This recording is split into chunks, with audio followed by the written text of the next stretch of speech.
खड़े क्यों खड़े?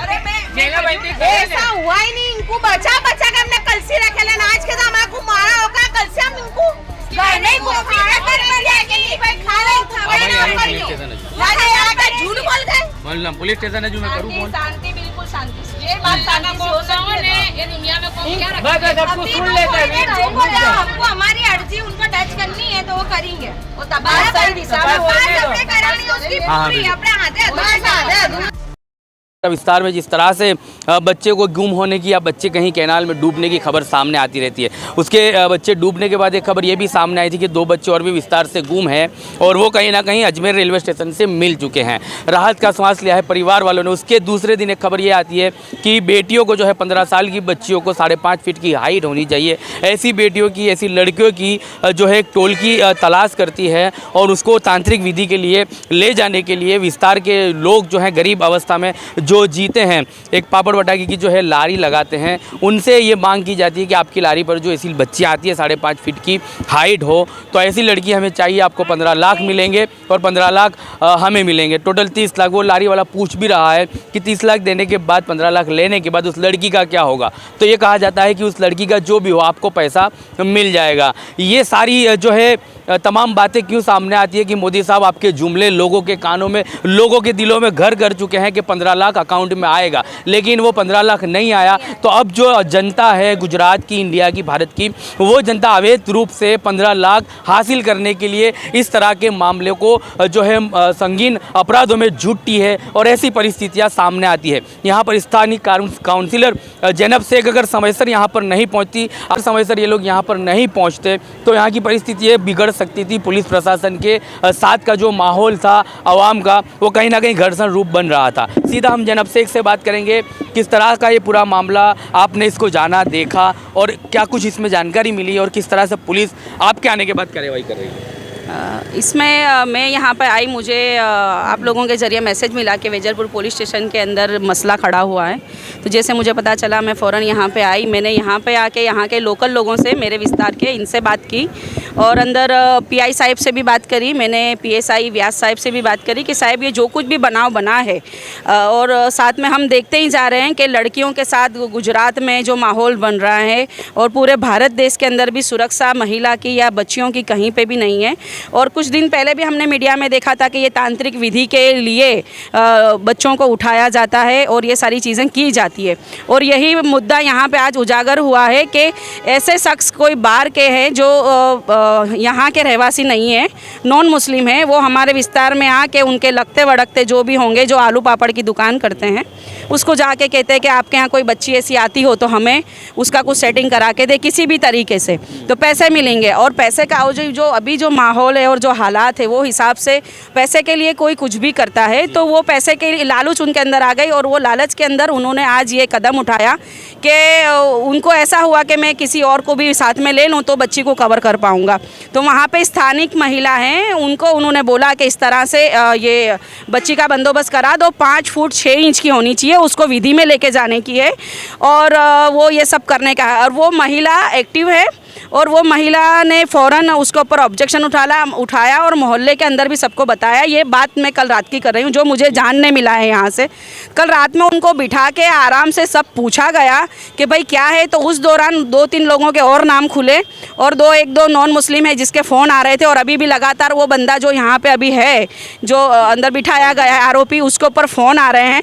मैंने अभी पुलिस वालों से कहा है, मेरे भाइयों से, कि भाई उसका फ़ोन लेके वो नंबर की भी आप तपास करो कि किसका फ़ोन है, किसके टच में है, ये रैकेट कैसे चलाया जा रहा है, ये तांत्रिक विधि के नाम पे लड़कियों को क्यों ले जाया जा रहा है और इतनी बड़ी रकम या इतना पैसा खर्चने के लिए कौन तैयार है। सबसे पहला सवाल तो ये खड़ा होता है पुलिस प्रशासन के लिए। तो मैंने बात कर ली है और मैंने कहा है कि इसकी तटस्थ तपास होनी चाहिए, निष्पक्ष तपास करके, और जो भी आरोपी है उनको जेल के सलियों के पीछे डालना चाहिए, ताकि हमारी बच्चियाँ चाहे किसी की भी हो, वो हिंदू की हो, के पीछे छुपे हुए लोग मुझे लगता है कि उजागर होंगे।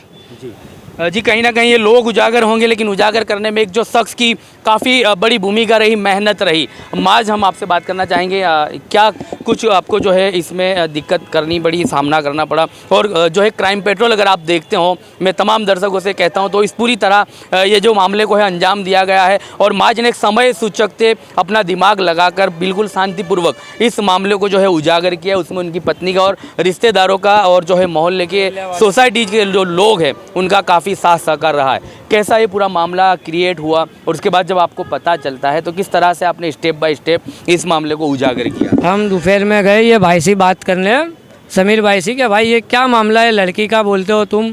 तो बोले मेरे को कुछ पता नहीं है, मेरा अब्बा को बोले मेरे चाचा ने बोला था।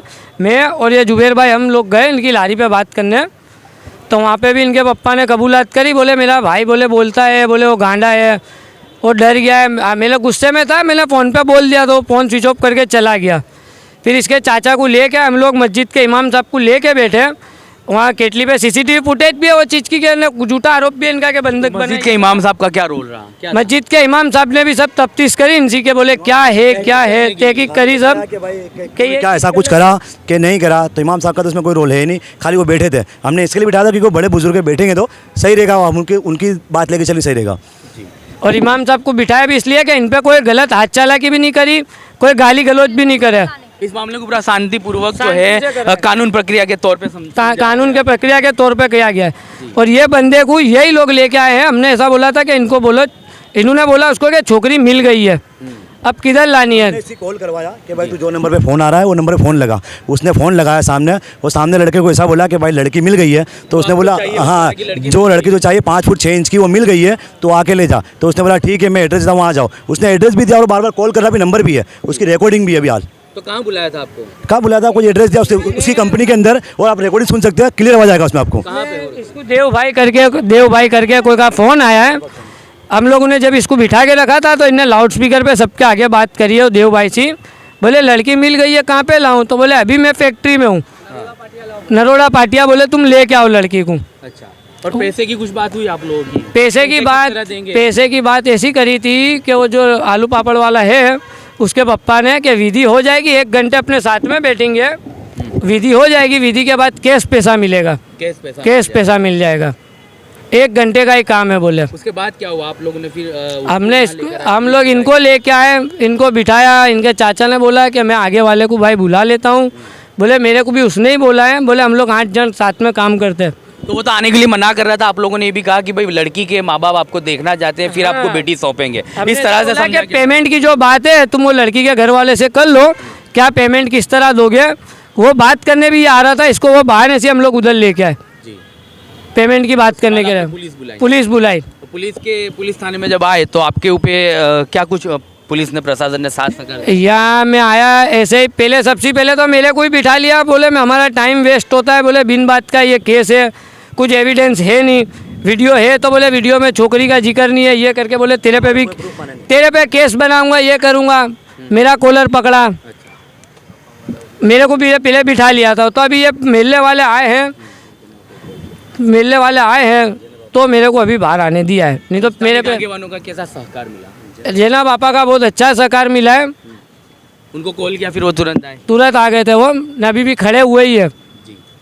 तो देखा जो आप काउंसिलर हो विस्तार के, काफ़ी साल से आप लोगों की जनप्रतिनिधि हो और सेवा करते हो, पूरा मामला आपने सुना, कैसे इसको अंजाम दिया गया है, क्या देखते हो क्रिमिनल एक्टिविटी इतनी बढ़ती है, क्या मांग है आपके पुलिस से? मेरी मांग गृह मंत्री हमारे है हर्ष संघवी जी से, जब कुछ बनाव बनता है तो वो स्पॉट पे पहुंच जाते हैं और बात करते हैं कि रात की रात नहीं निकलनी चाहिए और लोगों को अरेस्ट करना चाहिए। तो उनको ये महिलाओं के लिए भी अब काम करना चाहिए।